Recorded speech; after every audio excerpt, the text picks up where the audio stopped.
Neurotic Hell sorgeix el 2004 amb un projecte que tenia al cap de fer punk rock escandinau, però fet de l'Empordà, i ja el somni ja es pot dir que ja s'ha fet realitat.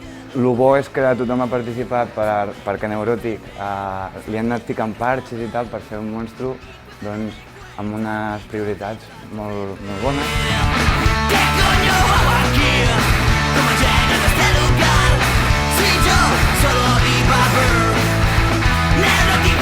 Ens vam conèixer tots en una sauna gay que està per aquí per Figueres. Estàvem... No, és broma.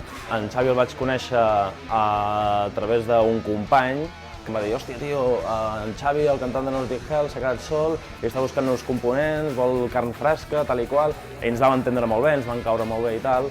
I vam dir, collons, doncs tirem endavant, buscam un bateria. I un dia jo estava en un bar a Santa Coloma i l'Arnau, que estava allà, va dir, hòstia, doncs a mi m'encanta molt aquest rotllo i tal, i la cosa va funcionar molt bé i vam tirar endavant. Tornem a fer més com els inicis, més punk rock a saco, tot i que el glam encara el mantenim, perquè és com l'essència del grup, no? Tot el que és transvestir-nos, parlar d'homosexualitats i el que ve a ser sexe anal i dur i contundent, no? Que faci mal però que en el fons t'agradi.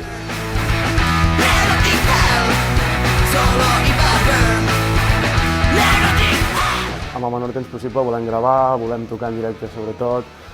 Crec que això és el que tenim més ganes i per tant passarem per les etapes per les que s'han de passar per poder tocar més. Tornar a aixecar el Neurotic una mica on s'havia deixat i portar-ho encara més lluny. I dir-vos que podeu trobar la nostra info també sobre el concert, vídeos nostres, al nostre Facebook, Neurotic Hell, i a la nostra pàgina web. El dia 17 toquem al Culturale, a Figueres, i que vingueu tothom. A les 11, collons, i no hi falteu. Puntuals i nets i polits. Que allà fotrem una suada. Abans de venir feu caca, sopeu bé, sopeu fort, perquè me cago en Déu. Serà el puto infern, tio.